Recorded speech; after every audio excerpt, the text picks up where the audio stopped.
A very good morning. This presentation is brought to you by Resonate International with a mission to leverage knowledge worldwide. The topic being covered is China's proposed massive hydropower project. Shared rivers are lifelines. Ladies and gentlemen, rivers have long been a cornerstone of human civilization, serving as vital lifelines for agriculture, energy, transportation, and biodiversity. However, as nations pursue ambitious development projects, the strategic and ecological implications of transboundary river management are becoming increasingly pronounced.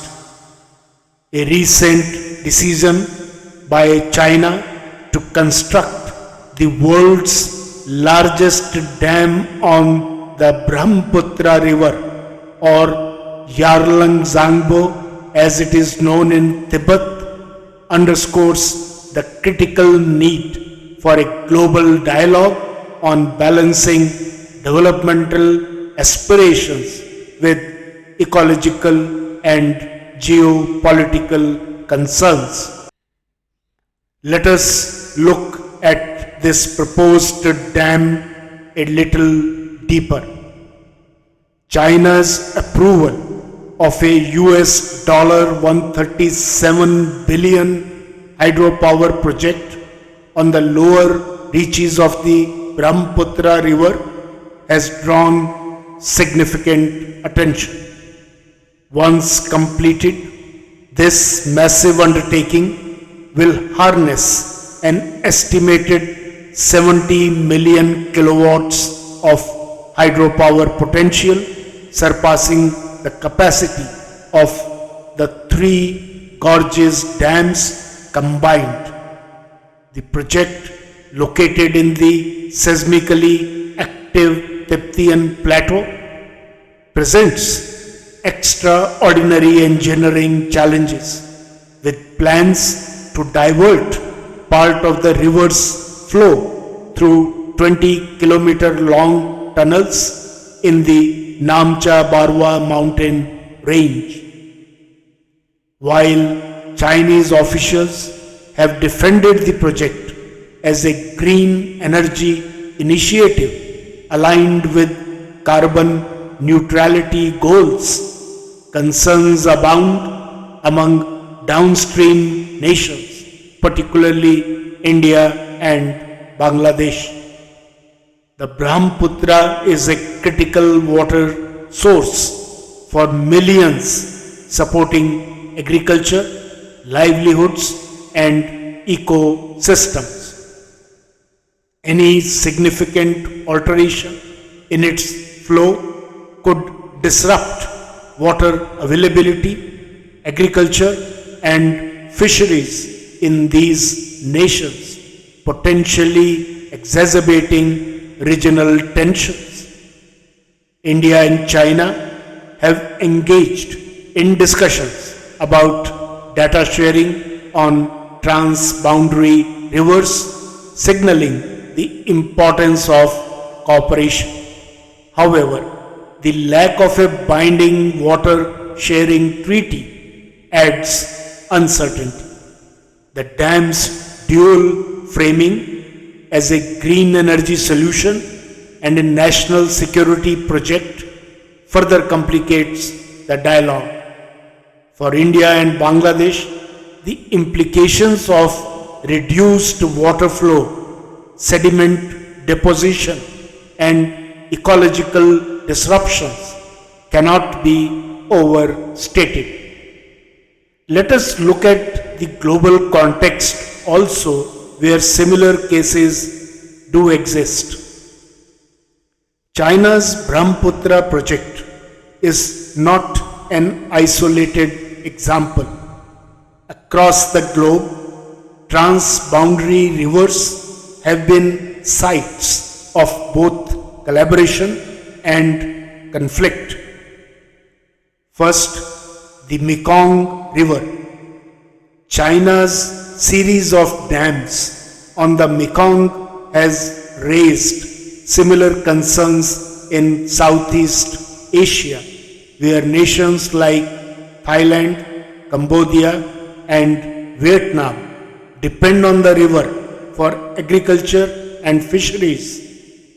Altered water levels have led to droughts and disrupted ecosystems downstream, sparking criticism from affected countries. Second example is the Nile River. Ethiopia's Grand Ethiopian Renaissance Dam on the Blue Nile has caused tensions with Egypt and Sudan. While Ethiopia sees the dam as a cornerstone of its development strategy, Egypt views it as a threat to its water security given its heavy reliance on the Nile. The third example is the Colorado River. Shared by the United States and Mexico, the Colorado River exemplifies the challenges of managing scarce water resources. Prolonged droughts and increased water demand have strained agreements, necessitating adaptive measures to balance usage. The fourth example is the Indus River. Governed by the Indus Waters Treaty between India and Pakistan, this river system demonstrates how clear agreements can help manage shared resources. However, disputes over water usage continue to surface, highlighting the fragility of even long-standing treaties. Let us also understand the strategic dependence on water as a lifeline. Rivers are not merely ecological assets, they are strategic lifelines. They underpin food security, energy production, and economic growth. For upstream nations, controlling river flows can provide leverage over downstream neighbors, influencing geopolitics and trade.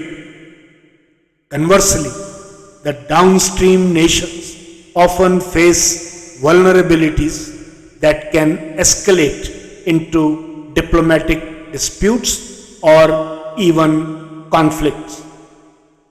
Water-related infrastructure, such as dams, must also contend with the realities of climate change. Altered precipitation patterns, glacial melt, and rising temperatures are transforming river dynamics globally, necessitating adaptive and cooperative approaches to water management. These changing conditions significantly increase the vulnerabilities of large-scale hydropower projects, raising red flags for their long-term viability and safety. Let us take a 360-degree perspective. The Brahmaputra project highlights the need for a comprehensive multilateral approach to river management. Unilateral actions, while addressing national priorities, often overlook broader regional and global implications. Nations must adopt a 360-degree perspective that accounts for 1. Ecological impacts. Projects must prioritize biodiversity and the health of river ecosystems to prevent irreversible damage. Second, community well-being. The livelihoods and cultural significance of rivers for downstream communities must be respected. Third, geopolitical stability. Transparent, cooperative frameworks can mitigate tensions and promote mutual benefits. Fourth, sustainability. Projects should align with global climate goals, leveraging clean energy without compromising ecological balance. What is the way forward? Let us look at building a framework for cooperation. To address these challenges, the international community must advocate for strengthened governance of transboundary rivers. The key recommendations could be: 1. Binding agreements. Establish legally binding treaties that ensure equitable water sharing similar to the Indus Waters Treaty. Second, data transparency. Promote data sharing on river flows, sedimentation, and ecological health to build trust and facilitate informed decision making. Third, regional cooperation. Encourage dialogue among stakeholders to identify shared priorities and co-develop solutions. Fourth, multilateral oversight. Leverage institutions like the United Nations or establish a dedicated global commission to mediate disputes and foster collaboration on shared water resources. Fifth, integrated solutions. Combine hydropower with other renewable energy sources like solar and wind to minimize environmental disruptions. Sixth, climate adaptation strategies. Incorporate climate risk assessments into the planning and execution of large-scale river projects to ensure resilience against changing precipitation and flow patterns. In conclusion, ladies and gentlemen, the Brahmaputra Dam project, as being planned by China, and similar initiatives worldwide underscore the intricate balance between development, ecology, and geopolitics. While rivers offer immense potential for energy and economic growth, they are also lifelines that sustain ecosystems and societies. Managing them requires not only engineering expertise but also diplomatic wisdom and ecological foresight.